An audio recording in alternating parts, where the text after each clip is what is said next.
Body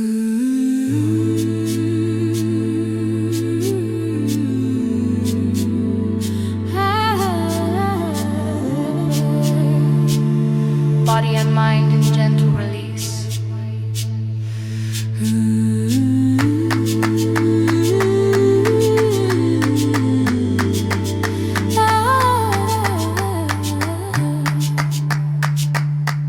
The home of meaning.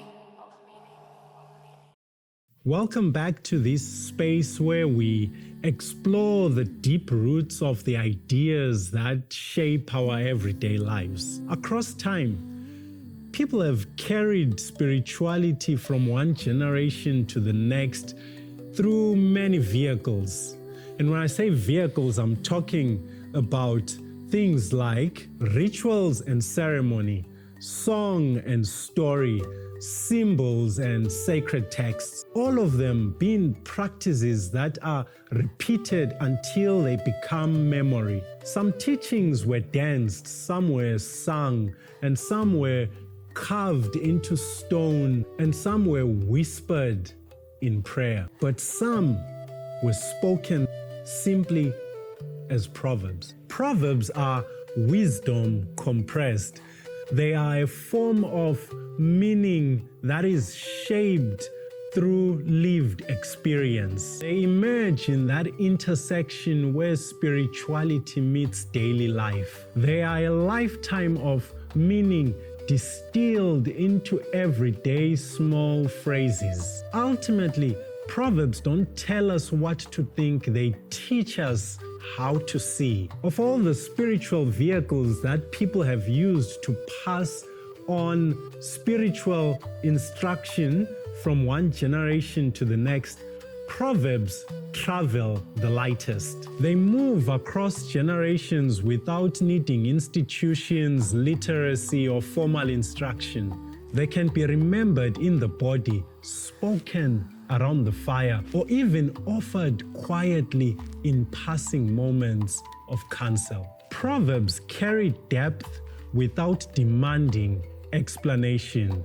They are the quintessential generational wisdom held memorable through enduring lines. You see, a proverb does not argue with you. It finds pockets of memory within the soul and circles there, waiting to reveal its meaning when the mystery of life creates the conditions for understanding. In this way, Proverbs become spiritual companions, quiet guides that surface precisely when lived experience is finally ready to hear them. And perhaps now, as a result of time, experience, and reflection, you are ready to hear one. Consider this as spiritual food for your journey through life. A morsel of wisdom meant not to be superficially sampled, but to nourish you. And here is one such proverb. You'll like this one. You do not learn to swim by arguing with crocodiles.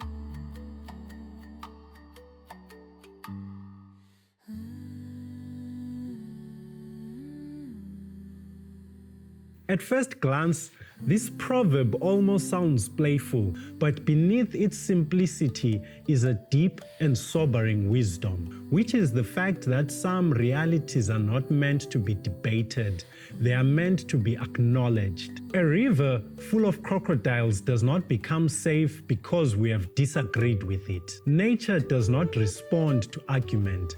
Life does not negotiate with denial. You see, this proverb calls us into humility. It beckons us to embrace the wisdom of recognizing the world as it is and not as we wish it to be. It reminds us that discernment is not the same as debate. There are moments in life when arguing keeps us stuck, while understanding allows us to move. Across spiritual traditions, wisdom often begins not with speaking but with seeing clearly, knowing when to step back, knowing when silence is wiser than insistence, and knowing when adaptation is more faithful than resistance. This proverb also speaks to how we engage with limits and complexity. Some situations cannot be reasoned away, and some truths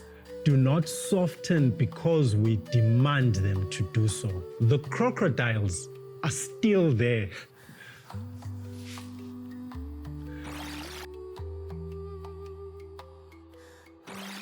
The proverb, you do not learn to swim by arguing with crocodiles, is not simply saying learn how to swim. It invites a deeper question, which is this even the season to swim at all? Could this be the season to find another way to cross? Build a bridge, learn to fly, or just take a step back and see the river from a wider view. The wisdom in this proverb is that of perspective, because wisdom is not empty avoidance, it's a skill for life. It is knowing when to enter the water and when to honor the danger and choose a different path. In this way, the proverb teaches us to look beyond the immediate challenge and towards the larger picture. To discern not just how to move, but when and whether to even move at all. Look, not every reality is meant to be confronted head on. Not every truth is meant to be argued. Some truths simply ask us to pause, to maybe observe, and if to move at all, to do it with care. Meaning then is not made by overpowering reality, but by aligning with it, by learning its rhythms, its dangers, and its invitations. So if you find yourself utterly exhausted from arguing with life, from demanding that reality should change before you move forward, this proverb, you do not learn to swim by arguing with crocodiles, is an ancient, quiet invitation packed full of wisdom and meaning just for you.